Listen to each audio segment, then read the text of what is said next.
Altuve hits it well and deep to center field. Brinson is going back, looking up. See you later!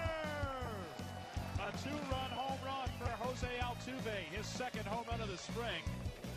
And here's the next pitch, and that's a breaking ball that got him looking. Well noticed. Slow curveball. Ohtani called out on strikes. Bases loaded, 2 down here in the bottom of the 8th. Breaking ball hit high and deep to left. Back goes Kiblehan, still going back, looking up, and it is gone! A grand slam for Luis Robert. As you see these regulars get stretched out deeper and deeper into games. Here's a liner caught by Tatis in short. Now the 1-0. Swung on, bounced toward the shortstop. Diving stop, Lindor. To his feet, throws to first. He got him! Hey everyone, welcome to 1225 Live. I'm Alexa Datt. We have a big show for you today as we head live to Tampa. We're going to talk Yankees today here on the show. Bryan Hoch is going to join us to fill us in on what's going on down there in spring training, why Aaron Judge says he thinks he is one and done for the home run derby, and how many home runs we think this Yankees outfield is going to hit this season. Plus, we have Richard Justice joining us. He's going to break down some of the spring training action and what are the most exciting storylines from spring training. They're going to have a huge impact on the regular season, all that and so much more. So thank you so much for joining us. By the way, if you have anything to comment on what's going on in spring training or baseball in general, just hit us up right here on Facebook and we will share those comments later on the show. But we start the show the way we do every day with Danny Wexelman. And Danny, happy International Women's Day. Thank you so much. You as well. You got me this beautiful flower and they were handing these out in front of our building this morning to all the awesome women. Yes, so we are celebrating women today on the show, and specifically women in baseball, Danny, right? Yes, absolutely. There's so many women who have made such an incredible impact. Monet Davis, for example, her name is synonymous with the Little League World Series, and not only was she the first African-American woman to play in the Little League World Series, she was also the first woman to throw a shutout and earn a win. Her fastball, Lex, hit 70 miles per hour. She was also the first Little Leaguer to grace the cover of Sports Illustrated. Paving the way for so many other young women, especially women of color in baseball, for young women to see that they can do it as well. What about Jenny Finch? Because she is a 3-time All-American pitcher at the University of Arizona, an Olympic medalist. She's now helping younger women break barriers in the sport with her Trailblazers series. Plus, she was the first woman to manage a pro baseball team, the Bridgeport Bluefish. Pretty cool. She's going to be on Celebrity Family Feud this summer. Man, she's a rock star. And then we have Stacey Piagno and Kelsey Whitmore, who signed with the Independent League Sonoma Stompers last season. Piagno earned her first win, but she also became just the third woman since the 1950s to win an American men's professional league game.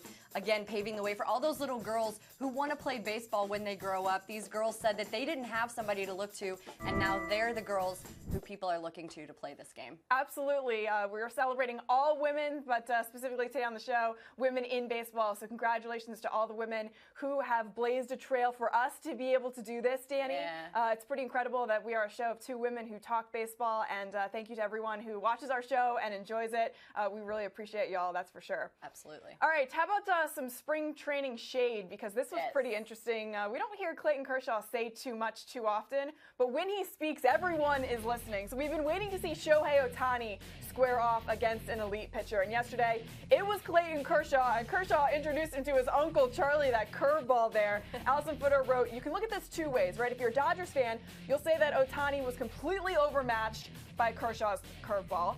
Or if you're an Angels fan, you can say, well, props to Ohtani for laying off the pitch that was completely unhittable in the first place. So that was pretty cool to see. Also, Kershaw afterwards, so here's the shade. When he was asked if he was excited to face Ohtani, he said, I could care less now. He didn't pick us. Good luck to him.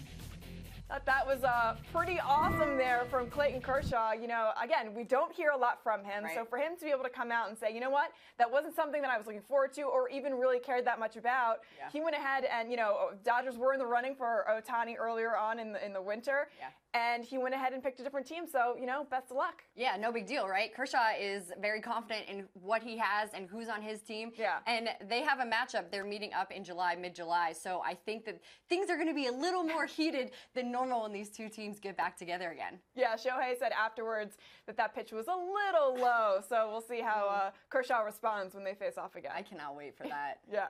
All right, we want to talk a little bit about what's going on with Aaron Judge, because this is what Bryan Hoch tweeted out. Judge said this morning that Aaron Judge, he's leaning towards not doing the home run derby again, and that he will be one and done in the competition. So that's pretty interesting. We'll talk about Hoch. That with Hoch in just a little bit here, but this is going to lead us to our question of the day, Danny. Yes, absolutely. So without Judge, we'd like to know from you guys, who do you want to see in that home run derby? It's never too early to talk about the derby and to talk about seeing guys go yard in ridiculous fashion. So Facebook, head over there right now. Let us know. We're going to read these comments at the end of the show. Who do you want to see in the home run derby? All right, sounds good. We'll talk to Bryan Hoch about that right now. We're going to head down to Tampa. Thanks, Danny. Yep. All right, as we welcome in our Yankees reporter for MLB.com, Bryan, thank you so much for joining us. Let's go ahead and start with Aaron Judge saying, I think I'm one and done, when he was asking if he's going to participate in this year's home run derby. He went on to say, I'm the home run derby champion. It was a cool experience. I enjoyed it, but I don't really think I need to go out there and do it again. Why not participate in the home run derby if you're Aaron Judge? Well, I agree with him because I think he proved his point. I think what he did last year in Miami, that set such a high bar. It's really hard to top that. And to say he's the home run derby in back-to-back years, I guess that would be kind of cool, but he really did prove his point last year. I mean, that was such a dominant performance down there at Marlins Park. It's certainly something that Yankee fans are going to remember, baseball fans are going to remember. And let's not forget that Judge had shoulder surgery this past offseason, and he said something was starting to bother him around the All-Star break. Now, he said he didn't want to be specific about if the home run derby affected him or not, but I think we put two and two together. It certainly couldn't have helped taking that many swings in a short period of time. So I understand where Judge is coming from, and I think with expectations so high around the Yankees right now, his focus needs to be singularly upon helping the Yankees get back to the postseason and win that World Series this year, and I think he's got his mind in the right place for that. All right, so the announcement hasn't been officially made, but he said he thinks he's one and done, so we will wait to hear officially a word on that. But I do want to ask you, what's the word about him potentially leading off? Because we know he led the AL in walks last year, and this is something that Aaron Boone has been toying with. Is this something we're going to see during the regular season? I think it's possible. I think it's more likely that you're going to see Judge hit second. That's something that Boone has really been adamant about. He likes the idea that Judge has that high on-base percentage. Obviously, he can hit for power.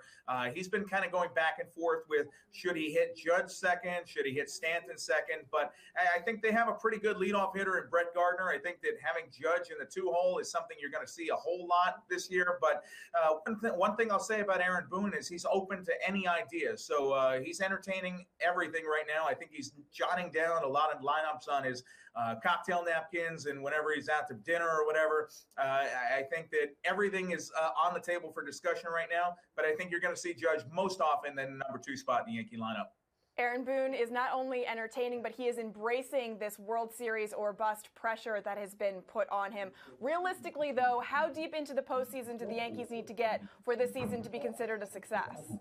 Oh, well, I mean, the first goal is to get there.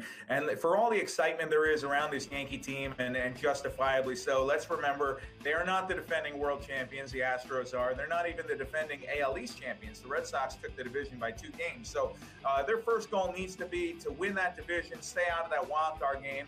And after that, I guess you have to get at least as far as they went last year, which was 1 win from the World Series. I think that expectations being so sky high around this team, especially after adding Stanton, he's viewed as the piece that's going to put them over the top. So I guess they have to make it to the World Series for it to be a success. All right, let's talk a little bit about third base, because we know the Yankees traded for Brandon Drury. They brought him in, and meanwhile, Miguel Andujar is absolutely raking. He's hit 4 home runs so far this spring. Why not have Andujar be the opening day third baseman? Yeah, I guess he could. He's certainly hitting the cover off the ball. If he keeps hitting this way for the next 2 or 3 weeks, it's going to be really hard to come up with an argument to keep him down in the minors. This is a guy who came up to the big leagues last year in a very short amount of time. He's hitting lasers all over the place. He's continued that here this spring. The only question with him is his defense at third base, and I know it's something he's working on a whole lot. He's on the backfields all the time with Carlos Mendoza, their infield coach, and he's working on his footwork and the throwing. And, if he can iron that out, I think you very realistically could do that and put Andahar at third base and have Brandon Drury at second base. Drury's natural position is third base, but he played a lot of it last year in Arizona. So I think that's definitely on the table right now for Aaron Boone. All right, how about this pitching staff? I know CC Sabathia, Dylan Betances, and Masahiro Tanaka all threw sim games this week. What's the biggest question mark, though, for this pitching staff? Ooh, of those three, I think I'd say Betances is the biggest question mark because he had so much trouble down the stretch last year. But you're talking about a guy who's a multiple-time All-Star. He was pitching dominantly early in the season. I think that if Betances can get his mechanics worked out, their bullpen's already so good to begin with. You've got the Chad Greens and Dave Robertson and Tommy Canley and Aroldis Chapman. If you just add a healthy and efficient Dylan Betances to that mix, I think that that is a lethal bullpen. You can stack that up against any other in the league. All right, how about the ace of this staff, Luis Severino, who made his spring debut this week, a Cy Young finalist last year. What's his ceiling in 2018? Oh, he's actually pitching here today, so we'll take a look at it, how he goes here today, this afternoon, and I'm looking forward to it. I know he set the bar high. He's coming off a year where he really established himself as the Yankees ace, and if you roll the clock back, there were people thinking that maybe he's best served to stay in the bullpen. Maybe he was a relief pitcher for life, and he said, no, I'm a starting pitcher, and not only that, I'm the Yankees' best starting pitcher right now. So they're looking for him to lead that staff, be their ace. I think that if he can duplicate what he did for the Yankees last year, they should be thrilled with that, and I think Severino is going to set the bar even higher than that. All right, so I know the Yankees got their first taste of the Subway Series this spring, which went very well for the Yankees. That's going to be a very big deal this summer in New York. But give me a couple of other series that potentially this team has circled on their calendars, really going to be standout series this season. Oh, I think that anytime they go head-to-head with the Astros, how epic that American League Championship Series was. I'm really looking forward to a rematch there. I know the Yankees flew back to New York, and they had a bitter taste in their mouth, a hunger to get back on the field after Game 7. So I think anytime they can match back up with the defending world champions, you gotta look forward to that. It should be a real dogfight getting those two teams back together. And then, of course, playing the Red Sox. There's going to be 19 games between them. They finished the year. I think they play 6 of their final 13 against Boston. The last regular season series will be against Boston. So, like I said, the Yankees' first goal needs to be taking the AL East back. They lost it by 2 games last year. Had to settle for that wild card. Obviously played in the wild card game against Minnesota, but the Yankees want to stay out of that wild card game if at all possible. I can't wait to see Giancarlo Stanton go up to Fenway Park for the first time as a Yankee. I think that's going to be a whole lot of fun. You just gave me goosebumps, Hoch. That's something that all baseball fans are excited to see, man. The other one that I just wanted to point out, I think the Angels and the Yankees face off over Memorial Day weekend. So seeing Shohei Ohtani there at Yankee Stadium could be pretty cool if it is his turn in the rotation. Yeah, so that could be a lot of fun. By the way, what's going over better in Yankees camp? Giancarlo Stanton's experiment in left field or his cover of Men's Health where he is shirtless, rocking his six-pack abs? Well, I'll tell you what, the Stanton experiment in left field hasn't looked great so far, but I think he nailed it as far as the cover of Men's Health goes. So I'll have to say that's winning right now. It's something that the Yankees are working on, the left field experiment. They're trying to see how it's going to look. That didn't look pretty right there. He lost that in the sun. The second time he played against the Tigers in Lakeland, it was less eventful. But he's going to be out there again today. It's another sunny day, kind of high sky here in Tampa. So we'll see how it goes. He's going to get some more shots out there. And, I think he should be able to make that transition. But until we see it on the field, I guess that remains to be seen. Brian, I know a lot of times when guys do these kinds of shoots, they catch a lot of flack in the clubhouse. Has anyone said anything to Stanton? I don't know that I would be, anyone would be not scared to say anything, but have you heard about anything, saying anything to him? I don't think he's the kind of guy you want to talk a whole lot of trash to. Yeah. I think that as long as he's not kissing any mirrors the way A-Rod did in that Details magazine shoot, that kind of set the bar right there. Stanton was just fine with what he did. So funny. I wanted somebody to ask A-Rod if he regrets that, if he would ever take it back. I have a feeling he would say no, but that's just my thought. All right, at times this season, we're going to see Stanton, Judge, and Aaron Hicks all out there in the outfield together. How many home runs do you think this Yankees outfield is going to hit this season? Ooh, wow. Can we set the over-under at 110. Let's do that. I think that just off the top of my head, I'll say Stanton will hit 50, Judge will hit 40, and we'll give 20 to Hicks. And so that's a little bit of a step back for all those guys. I'm being conservative there, but I think 110, it would be a pretty good number for your outfield. And don't forget, Brett Gardner can hit the ball too. He was hitting the ball out of the park last year as well. So they're going to get a lot of power out of that outfield that year. This year, I don't think scoring runs is going to be the Yankees' problem in any shape or form. Yeah, no problem there. But the interesting part is you picked 110 because Stanton and Judge combined for 111 home runs last year in the regular season. So going one under that, I like that. But yeah, I do agree. There's going to be a lot of power in that outfield. We have one fan question for you, Hope, before we let you go from Justin. What will the Yankees do with Jacoby Ellsbury, he asks? That's a good question. I mean, as of right now, I know he's hurt. He's got the oblique injury. So, first of all, he's got to get back on the field. But he was coming into this year competing with Aaron Hicks to be the starting center fielder. That obviously is not going to happen since he's not playing in Grapefruit League games here. When he does come back, I think you can look at him as a spare outfielder off the bench, pinch runner, pinch hitter. And I know they're paying him a ton of money, but you look at this team, there's really no place to play him. So unless the Yankees are willing to eat probably half of that contract, he's got $68 million coming to him over the next 3 years. Ellsbury's probably going to be a Yankee, and he'll play wherever they tell him to, but wait for an opportunity to get back out there on the field. But I think the way things are shaking out right now, his best case scenario for April is probably to be on the bench. All right, sounds good. Hope, thanks so much for joining us. Enjoy Luis Severino on the mound today. We'll talk later. You got it, Alexa. See ya. Appreciate it. All right, Danny, you are back, and you have a really inspirational story for us today. Yes, I was just about to tell you. I've got a story for you, Lex. Make-A-Wish granted Joshua Cohen the chance to show off his stuff in front of Mets and Yankees scouts, and even Sandy Alderson and our Mets reporter Anthony DiComo caught up with the 17-year-old to hear about his Major League day. After I was, free, cancer-free and everything, talking to my parents, I was like, what's the one thing I want to do? I wanted to pitch in front of as many MLB scouts as possible. Obviously, you can't really do that because it's not common. So we got to go in front of the Mets staff, and it was amazing. Once in a lifetime kind of experience. I had to go through hell and back, but I made it, and I'm 10 months cancer-free. It was great to get to pitch in front of all the coaches and staff. Amazing knowing from the best pitchers to play or players to play that they're giving me information and advice, and it's really cool. I love it. So incredible, and so great of the Mets to be able to pull that off for him. Absolutely, Very and nice. I think he was a little nervous when he was throwing his stuff, and everyone was like, it's fine, man, you're hitting your spots. You look great. He met Tim Tebow, Jay Bruce, David Wright. So what an incredible day for this kid. 10 months cancer-free, you heard him say, so congrats to you, Josh. Yeah, congrats.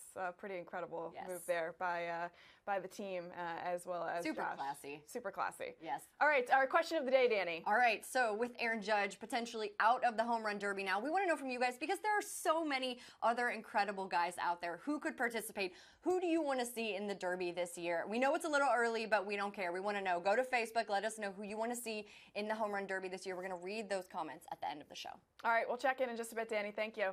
Time for us to head to Scottsdale, Arizona, as we welcome in Richard Justice, who's going to join us to talk about some exciting spring training storylines that we have, that he has written about and we've been talking about here a little bit on the show. Richard, thanks for joining us.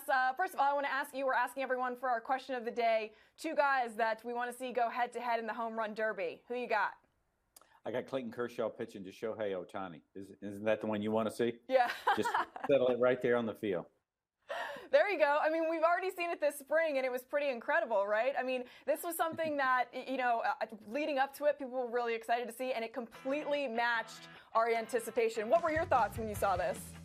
Well, I hope someone told Shohei Ohtani afterwards, and I'm sure Mike Scioscia did, that's not the best curveball in baseball. That's probably one of the best curveballs that's ever been thrown in baseball. You're not going to be the first person to have trouble with that. Everyone's had trouble with that. In fact, in that shot there, you can pretty much see Mike Scioscia shaking his head and saying, "Oh, by the way, you're not going to hit that one." So, yeah, you got to know scouting reports, and that's part of it.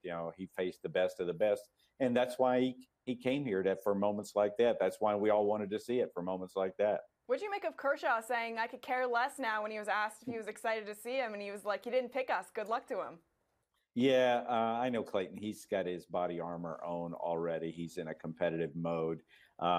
He's one of those guys. Last year I saw his first start, and two things I took out of it was his teammates lined up in the bullpen to watch him throw his warm-up pitches. That's the respect they had for him. And then he threw a couple of changeups in the game, and he didn't like them, and he went back to the bullpen and threw another entire bullpen. He's a perfectionist. He's in a competitive mode, and I think the way he looks at it is I took a couple of days in the off season, and this guy didn't want to pitch for us. He didn't want to be part of what the Dodgers have going, so we move on. All right, speaking of competitive mode, Ichiro Suzuki is back in Seattle, and it's not for a swan song. He wants to be there for 5-6 more years because he wants to play till he's 50 years old, which would be pretty incredible. What's the likelihood that happens, you think? I go back to 2001, his first spring training. Every scout I talked to, every scout that saw him, they looked at his training, his swing, his mechanics, and all that. To a man, they said, this guy will not make it in this country. He cannot play in the major leagues. And so what's he got? About 3,000, 4,000 hits later. That year, he was the Rookie of the Year and the MVP. I think he is so fine-tuned in terms of the physical part of his game. I think he knows himself as well as anybody. And I think if he wants to do it, I wouldn't discount it. I think it would be a great thing. And also think, and I'm sure you agree with me, is that every day that he's part of a team and in the game is better for it. He's one of the real treasures. So I hope he does it. I hope he plays as long as he wants to. Yeah, people were pointing out yesterday on Twitter, they were like, who hates Ichiro Suzuki? I mean, there are players that are hated around baseball. Everyone loves Ichiro. So, yeah, you're right. He is great for baseball. One of my favorite Ichiro stories is the fact that he brings his workout trailer around with him and just pumps some iron in between his workouts there in the field. Well, yeah, the batting stance guy tells the story that he got on an elevator with him years ago, and Ichiro looks at him and goes, do Dante Bichette for me. And so that tells you he's in tune to a lot of things. What a lot of people don't know is his English is nearly perfect, but like a lot of foreign-born players, he's not comfortable with the context of what he would say in interviews. So he doesn't do many of them in English, but he's perfectly capable. Just remember this. He knows everything you're saying. Yeah, I've had the pleasure of speaking to him in English, and he's a very insightful guy and a really great player if you ever get the chance to speak with him. I know you have, but for people who haven't. All right, let's talk about the White Sox and Phillies. They are both in similar situations. We know that these are two rebuilding franchises, and they're both looking to make a big splash in next year's free agent market. But which one of these teams do you think needs to sign a free agent this offseason? Well, I think the Phillies have so much room. They have so few dollars committed to contracts this year. And also, they probably, the market being what it is now with Lance Lynn still there, Cobb, Arrieta, Mustaka still being there, I think the prices are right. Certainly the prices are not going up. I think it would send the right message to the fans in Philly to do this. In terms of the White Sox, they have 7 of the top 100 prospects, but they also have established guys like Abreu and Avisail Garcia. I think they're probably farther along, and I think the White Sox need to spend this season kind of figuring out what they do have and what they still need and all of that. So to me, it would make a little more sense for the Phillies to do it, because I think the Phillies are really probably closer to winning than maybe the White Sox. Yeah, I agree, especially with that Carlos Santana signing and adding those pieces in the bullpen this offseason. So, yeah, fingers crossed the Phillies turn the corner here. Speaking of the White Sox, by the way, you were in camp with them, and you saw Luis Robert. He got a couple of, so he got some action earlier this spring, but in his first start, man, shows up and shows out with that grand slam. What was your reaction, and how high is his ceiling for this team? His ceiling is high. The team's ceiling is high, and I think this is what we're going to see more of this. And look at him; you can see at the plate, he's a big kid. But this is what I mean, Alexa. You think about this. This rebuilding project is only 18 months old. Rick Hahn has made some unbelievable international signings and some great trades, and so they're in a great spot. And I just would think if you're a White Sox fan and you're watching that and say, okay, there's going to be many more moments like that. Eloy Jimenez is going to be a star. We think Luis Roberts is going to be a star. We certainly think Michael Kopech, who's touched 100 in spring training this year, is going to be a star. They are right on the cusp. By the end, at some point this season, all those guys have a chance to play in the big leagues, every one of them. And so it's a cool time to be a White Sox fan. And The interesting part is you can feel it in the clubhouse. Veteran guys like Abreu and Miguel Gonzalez and all that, they know what's coming. They know how good the next couple of years are going to be. Ooh, bright future. That sounds really exciting, especially for White Sox fans there. All right, you wrote an article about 10 spring training performances to get excited about. So let's judge some of these performances in our Swift Justice segment here. So you're going to give me a number and then a quick sentence as to why you picked that number. So on a scale of 1 to 10, how excited should Mets fans be about Matt Harvey's spring start? 3, it's a start. It's a first step, and there's got to be many more steps to go. But let's face it, we didn't even know if he was capable of these first steps. I mean, we worried from a physical standpoint or from a confidence standpoint. So a good start for him is important. All right, I like it. Scale of 1 to 10, how impressive is the Matt Kemp evolution from alleged, salary dump to now he could potentially be the starting left fielder for the Dodgers? Well, I think that's an 8, but because that is really important. He steps to home plate in the first spring game, big ovation, gets a single first at bat, homer second at bat, and when he leaves the game, the fans down the left field line, they're giving him a standing O, and you can tell it was like he really does want to be back. He's lost weight, he looks great, and he wants to be part of what they got going in L.A., so never say never. So fun to watch him, you reunite with some of these guys and watch him back in that Dodgers uniform. All right, 1 to 10, how thrilling will it be for Braves fans and the Braves organization to eventually get Ronald Acuna in that lineup? Yeah, it's 11. I mean, this is one of those guys. This is a Byron Buxton. This is Mike Trout. You hate to use words like that for a player, but this is what they think of him. He has a chance to be the next great Atlanta Brave sooner rather than later. They can't wait to get him up. I would assume it'll be some point in June, and he's one of those guys. They don't come along very often. Every skill set there is, he checks the box. So are you giving this a 10? 1 to 10? I'm giving this an absolute a 10 because that's how good he is for that franchise. And, to come into this spring training and show what you didn't want to see is, okay, is he overmatched? Is he 2 years away, a year away? No, the message he's sending them is now would be good. All right, 1 to 10, the likelihood that Miguel Andujar has earned the Yankees starting third baseman job. 5. I mean, he's earned it. But I think, Drury was the guy they probably want there. I think if you're a Yankee fan, you say, okay, we're more excited than we thought we would be. On deliberatories, there might be still some more work to do. The Yankees are not one to leave a guy down there just to keep another arbitration year. So he is on the way to making this a tough decision. And right now, he's the best third baseman they have. All right, sounds good. Last one here, 1 to 10. How well does Garrett Richards' spring translate into regular season success?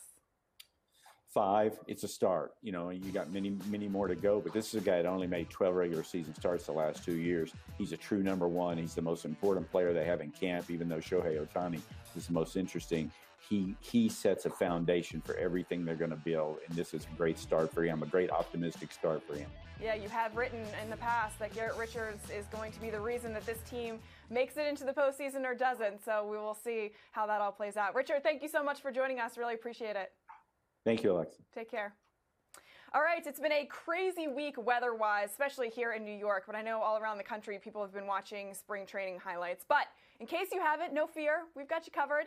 Here are 3 things you possibly could have missed, including Clayton Kershaw and Shohei Ohtani. We also want to fill you in on Francisco Lindor. Frankie's doing all kinds of awesome things on the field, especially with his defense. And then Luis Robert, the Grand Slam, in case you didn't see it. Check it out.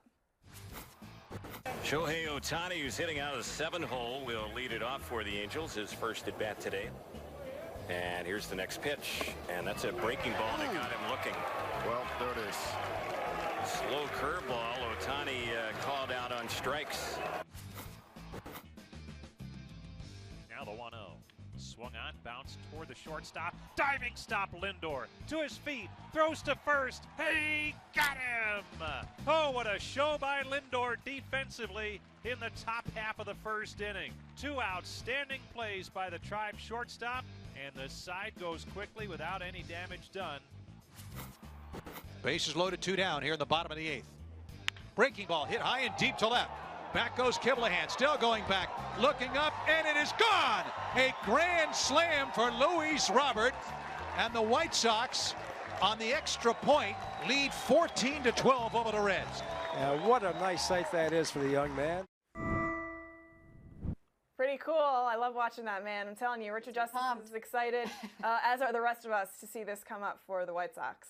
Absolutely. All right, our question of the day, Danny. Yes, okay, we asked you guys, since potentially Aaron Judge could be out of the Home Run Derby, who else do you want to see in it? Because there are so many capable, awesome guys out there who could participate. So, wait, can I go first? Because I feel like somebody might have my answer, so I want to say it first. You can go first. I think Bartolo Colon versus Jose Altuve would be really fun. Just visually, the two of them standing next to each other would be really fun. You thought someone would have that first? Yeah, you never know. Altuve and Colon? Yeah. That's what you got? Yeah. No one had that. Oh, good. Well, I was the first. You're special. I like it. Okay, how do you like this? Justin, he's going with two other Yankees. Bird and Sanchez would be a great head-to-head matchup. Yeah, kind of the under-the-radar potential MVPs for this team. Yeah, representing the Yankees too, right? Yeah. How about, Doan said Stanton, he called him Big Bird, Harper, and Trout in the Home Run Derby. So between those four, who would you want to see head-to-head? I would love to see Harper and Trout. Yeah. Came in the league around the same time. These two are always going to be compared to each other. We haven't seen Harper yet in the Home Run Derby. These two crushing balls, I would love to see that. It could be the year. Yeah. Okay, how about Justin? With the All-Star game in D.C., I would want to see Judge versus Harper, but if Judge is done with the Derby, I'd have to say Cano being my favorite player outside of the Yankees. And who said that? That was Justin. Okay. Did Justin see the one-handed home run that Robinson Cano hit the other day? That was pretty cool. So yeah, you'd probably see a couple more of those in the Home Run Derby. He probably did see that. I said Rhys Hoskins and Francisco Lindor. How about those two guys? I like that a lot. Right? Rhys Lightning has been hitting it out of the park this spring. It's been a lot of fun to see. You know what's cool, I think, is because he is playing on a team that isn't necessarily going to be contending this year. Right. He has no pressure. He's just going out there and doing his thing, and it's the perfect setup for him to be able to stand out and hit these bombs. You hope, though, that the Phillies turn the corner so it's not a Mike Trout on the Angels type situation where he's the standout player and then they're just waiting for the team to get better. No, I don't think it's going to be that way. No? They've bolstered, they've fortified all of those words. They're doing it. And they do have the lowest payroll in baseball, so they could spend some cash, They're looking to get Jake Arrieta, too, right? That would be nice. And then Sam said Happy International Women's Day. Happy International Women's Day. Well, thank you, Sam. Yes, so that's Sam, so nice thank of you for that. All right, awesome. Great answers. Do you have one, Danny? Yeah, I said Rhys. Oh, whoa. Yes. Were you listening? No, I wasn't listening. No, yes, I was listening. You were thinking about Cologne and Altuve still. Well, it's just so good. Marinate on that one, folks. Imagine Bartolo Colon hitting bombs outside of the man. Danny. I know. I got you, girl. All right, thanks. Yes. All right, our final story here is something that we talked about on Tuesday, and it just keeps going, which is the joy of this story. So the Diamondbacks are bringing back the bullpen cart. They're celebrating their 20th anniversary season, and they were never part of the generations of teams that had bullpen carts. So they never had one, so this is going to be their first. This could be pretty cool. Well, this caught the eye of Noah Syndergaard, who obviously, as we know, is a vet when it comes to driving things around on the field. He tweeted, "Rumor has it that the bullpen cart is back. Dear Mets, please see the attached resume for drivers below. My experience speaks for itself." And Danny, while it is a very short reel that has been looped many times, he does have the qualifications. It's funny every single time. Every single time. Watching something happen. But here's my question. Yeah. Is he driving people? Is he being driven? What's the scenario that he's asking to be in? Yeah, I mean, I'm assuming that he wants to drive himself out on the cart because, But who's going to drive it back? Yeah, he'll have to find somebody to do that for him. Logistics are tricky here. I honestly want to see, he's Thor. I want to see him come out on like a lightning bolt or something, or a hammer ride out, like Happy Gilmore style, like with the golf club. He's just riding out on a hammer. But I don't know, just some cool thing, like a lion or maybe the cart could be like a giant cloud with lightning bolts on the side. Exactly, yes. Doors. Let's decorate it Thor style. Done. If anyone on Facebook wants to create this and then let us know where it is, we'll drive it to New York. There you go. And we'll send it to Thor. You can drive, Danny. I'm not a particularly great driver. I can drive, but my skills are lacking as well, so... Oh, man. We'll ride. Someone else can drive. Sounds good. We'll figure it out. All right. Thanks, Danny. You're welcome. Appreciate it. Okay. All right. Let's take a look at some of the games around spring training that we are going to see today. We want to fill you in on some of the action. We got a big matchup in West Palm. Thor. Oh, man. Thor and the bullpen cart facing off against Steven Strasburg. Chris Archer is taking the hill for the Rays against the Red Sox at JetBlue Park at 1 p.m. Eastern. Over in the Cactus League, James Shields faces off against Cole Hamels from Surprise. And the last two World Series runners-up face off in Goodyear. Oh, some nighttime action. Cactus League, another night game in Arizona. Johnny Cueto taking the hill against the Mariners in Peoria. So much to take a look at. You can take a look at it on MLB.tv if you would like to, and that is how you're going to check out all of that action. Or you can also watch us tomorrow because we will recap all of the action tomorrow here on the show. And thank you so much for watching us today. Happy International Women's Day to all of the women out there, especially the women in baseball who have touched our lives. We'll be back tomorrow, 12:25 live, same time, same place. See y'all then.